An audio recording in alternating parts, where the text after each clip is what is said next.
You had mentioned last time we spoke to you that Jordan Reed was one of the best route running tight ends in the league. I'd assume while learning Kyle Shanahan's offense, you had watched a lot of cut-ups of Reed. What is it about his route running that you studied and you tried to incorporate into your own game? The best thing that Jordan does is he really gets up on guys quick, and he's very explosive when he's in and out of his cuts. He doesn't really waste a lot of time moving, and then he uses his speed as his advantage. He doesn't waste time trying to hand fight with the guy. He just usually uses his speed and runs around him. And then when the guy does get too close, he's really good with his feet, with his double move and getting 2 feet in the ground to, adjust and react. And he does that really well. But it's really just his explosiveness that I think is way better than anyone else. Hey, George, Jake Hutchinson. It seems like you and Fred Warner have had a lot of battles in camp so far. What's that been like, and has Fred improved from your perspective as a pass defender? Definitely had a lot of battles with Fred, both pass game and run game. Fred's the heartbeat of that defense. He's the quarterback of them. It's been really fun. He has gotten a lot better. I remember my rookie OTAs. I had a rat on him, cooked him a little bit, and I was like, that's what you get for being a rookie. And now he's definitely guarding those routes. He's reacting to all those plays, and you can really tell how far he's come. And he's an incredible linebacker. He was in my opinion, a Pro Bowl linebacker last year, and I think he's going to be better this year. So just being able to play against him every single day makes me a better tight end. So it's just really fun to have something like that on my team. Hey, George, I want to ask you about yards after catch. Obviously, I know you didn't get a ton of chance to do that in college, but it's quite an emphasis in San Francisco. I'm curious how often you guys talk about it in the tight end room, and what are some of the things that have enabled you to be so successful with that? Well, YAC starts with your drop step after you catch the ball. And it's just YAC's really kind of a mindset. You're not going to luck into it. You got to catch the ball. And you have to have the mindset to get vertical and get downhill as fast as possible. That's one thing that Coach Shanahan talks about every single day. Every single time he talks to the offense, he talks about drop step. Every time you catch the ball, get vertical. Don't try to juke someone out. Everyone in the NFL is coming to hit you. So get vertical as fast as you can. Split 2 defenders. It's something that we talk about every single day. As an offense, in the tight end room, we talk about it. I'm not out there. I'm not trying to juke anybody out. I'm either trying to run through somebody or split 2 guys. And, that's a lot with Embo and just his mindset and his mentality. And he's, that's rubbed off on, the tight end room. And I kind of think the whole offense has learned how to do that. Debo really, really excelled at that last year. KB had one against the Rams on a 3rd and 16. That's a drop step. And, that's where we get our YAC from. Hi, Jennifer. I can't hear you. I know. They didn't let me unmute. So have you changed parties now? You have Bosa as your running mate? If Jimmy's has options, I guess I'll have options as well. But this seems like a strong suit for me. You got quads of the century, so I think this will be a good running mate. Good. Also, Charlie Warner has been involved in the ones. What have you seen from him since, his growth coming into the system? And then you taking on kind of a leadership teaching role. What have you taken from that? Really, Charlie's come a long way, really fast. And, it's really incredible. He picks up the offense really quickly. He knows what he's good at, and he does his best to excel at those things. He's really good in the run game. We're working on his footwork, which is something that everyone has to work on when you get the NFL because it's just different.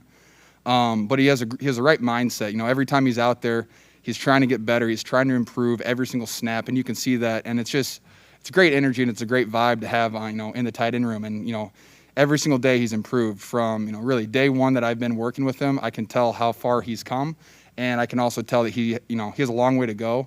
But just the improvements that he has made has been really fun. And just being a leader in the tight end room, I always try to be a leader to anybody, but having, Charlie, who kind of reminds me of myself, excels at the run game and is figuring out the pass game stuff. I will say I think he's farther along than I was as a rookie, especially in the run game. He is a strong dude with some thick hands when he gets them on people. So he's going to be a really good player for us. I'm just excited to watch his evolution. Yeah, George, Jerry McDonald from the Bay Area News Group. The team announced that there wouldn't be fans at the opener, and I don't think that comes as any great surprise. But I just want to know your reaction, given that you seem like a guy that feeds off the fans, and what you think that's going to be like, and if you've been watching baseball and basketball without them. it is what it is at the end of the day. Playing with fans, that's how I grew up playing football. That's how I grew up playing sports. If they say there's not going to be fans, then we're just going to have to play with it, and we're just going to have to work on it. I know I played in JV games on Saturday mornings at 10 a.m. where my mom was the only person in the stands, and so I could play then, and that's what football is. You can play wherever you are, no matter what the time is, no matter the location. And so I think we have a great team that will rise up to that challenge, and I kind of think that whoever gives off the best energy, every single game as a team, will definitely have an advantage week in and week out. Hey, George, I think a storyline, I'm not sure if it's accurate, is that the Niners are maybe more serious-minded this year, just given the fact that the way last year ended, maybe last year you're naive and just kind of enjoying the ride. I mean, obviously, based on your shirt and mask, there's still room for grab ass. But, I mean, is there any truth to that? I mean, is there kind of a more serious-minded vibe, or just, I don't know what I'm searching for. Is it different this year just because of the way last year ended? Yes and no. I think what I've learned, every single year I've been in the NFL, I think it's gotten a little bit more serious, and I get that. I mean, jobs are at stake, year in, year out, and if you don't win, you end up not being in the same place. And so, I think, there's always pressure to win in the NFL. There's pressure week in and week out. But for me, I still always remember that we're playing a kids game at the end of the day, and it's my dream, and so I just attack it every single day, and I try to be the best player that I can be. And I think our team has that mindset. I think that we have kind of grown. I think we have matured. But our team mindset still, go out there, we're going to have fun, but we're also going to outwork everybody that we go against. And I think if we keep it like that, it doesn't really matter how serious it gets, but we're still going to have fun out there. Hey, George, it's David Lombardi. Hi, David. I wonder if you could rewind to 2017 Indianapolis, that final drive. I think you caught 4 passes for 70 yards, and you tied the game. To me, just as an observer, it seemed kind of a coming-of-age moment for you. Do you look back on that drive as, kind of a turning point during your rookie season? Yes and no. It was a game that Coach Shanahan called my number, and I had to take advantage of that opportunity, and that's all I did. I wouldn't say it's a turning point because I had a lot of really bad plays that game. Trust me, I've watched the film multiple times, and I had a lot of bad games after that. But it was definitely a confidence booster. Getting a call on 4th down, like, hey, you got to score here, or else we're not going to tie the game to push to overtime, and then being able to complete that, definitely it's a boost to your confidence. And it was, I think, you could say it was, one of the first big steps in my career. But every play is a big step, but that was definitely a game that I'll always remember because it was a fun game, and 70 yards in one drive is pretty fun.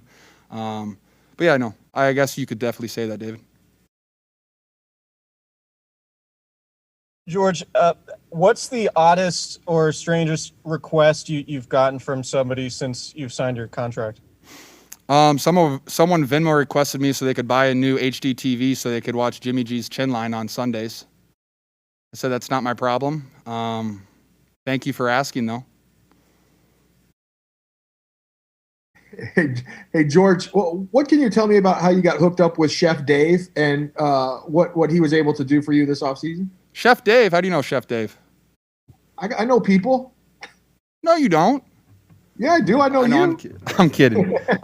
Chef Dave, he was at the high school that my dad worked at last year. Works with a lot of players, a lot of NFL guys in Nashville. Started using him for breakfast and dinner. He actually spent 2 weeks in Texas with my family cooking for them a couple of months ago. So just becoming a family friend, becoming a chef for me. Cooks incredible food day in and day out. And might have him out here to cook for me during the season because I like what he makes. Hey, George, you talked a couple weeks ago about your family and about your family and, always having their support. And I saw yesterday you did something with your sister, Emma, who's obviously been a big part of your training regimen. Can you just talk a little bit about that and what it's been like to be able to marry the two? It's really fun. I think one thing I tried to, emphasize in the offseason is just trying to learn something or trying to add something that can give me an advantage or an upper hand. One thing I learned, I think it was a year and a half, 2 years ago, is that, how much yoga and just that, kind of the the mental side of that, the meditation side of it, how much it can help. And for me, I think, everybody in the NFL is a really good football player. Everyone's a really good athlete. Everyone was an All-American or Heisman winner. So, what gives you the advantage? And to me, it's, what's above the shoulders, just your mindset and how you talk to yourself. And so having that and, she's worked with me on that. My dad's worked with me on that. So being able to integrate that into my off-season routine has been pretty special because, it's kind of a family ordeal. And the fact that I got to do a Nike thing with my sister and, do 2 yoga classes that are, available to, high school students, college students, football players, it's pretty special. And it's another step in, the right direction for us as a family, being able to, share our knowledge. And it's just really fun for me to be able to do something like that with my sister.